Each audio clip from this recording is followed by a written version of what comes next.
கர்த்தருக்குள் அன்பான தேவ ஜனமே, இந்த நாளிலும் கடவுள் நம்மளோடு பேசுகிறார். பாருங்கள், ஒரு கழுகை குறித்து பார்க்கலாம்.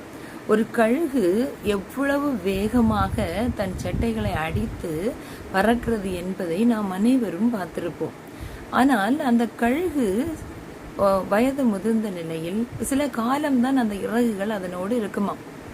அதன் பிறகு அந்த இறகுகள் அனைத்தும் உதிர்ந்து விடுமா.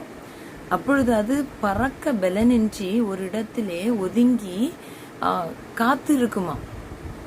அந்த இறகுகள் எல்லாம் சென்று போன பின்பு புதிய இறகுகள் அதற்கு முளைக்குமா.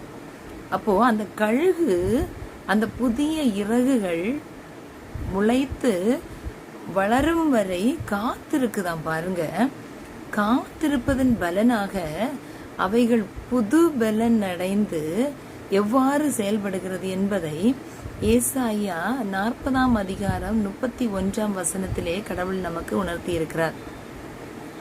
கர்த்தருக்கு காத்திருக்கிறவர்களோ புது பலன் அடைந்து கழுகுகளைப் போல செட்டைகளை அடித்து எழும்புவார்கள்.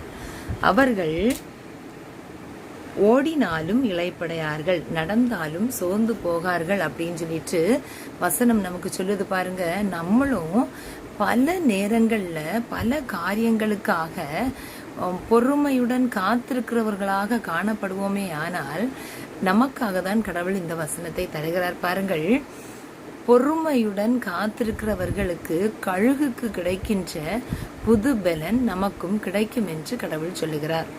புது பலனை பெற்றுக்கொண்ட நாம் சாதாரணமாக முன்னிருந்தது போல இல்லாமல் அதைவிட இரட்டிப்பான பலனை அடைந்து புது பலனை அடைந்தவர்களாய் நாம் பறந்து, அதாவது எல்லா காரியங்களிலும் செயல்படுகிறவர்களாக நாம் காணப்படுவோம் என்று நமக்கு கடவுள் இந்த வார்த்தையை உணர்த்துகிறார்.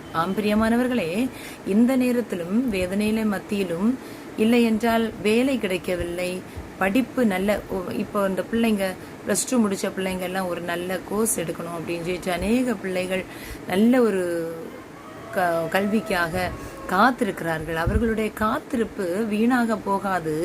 அவர்களுடைய காத்திருப்பு அவர்களை இதுவரை கற்ற கல்வியை அடுத்த நிலைக்கு கொண்டு செல்கின்ற விதத்திலே அவர்கள் காத்திருப்பு பயனுள்ளதா இருக்கும் என்று கர்த்தர் சொல்லுகிறார்.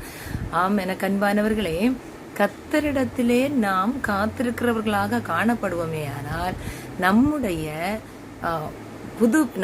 பலனானது புது பலன் அடைந்து நாமும் கழுகுகளைப் போல செட்டைகளை அடித்து எழும்புகிற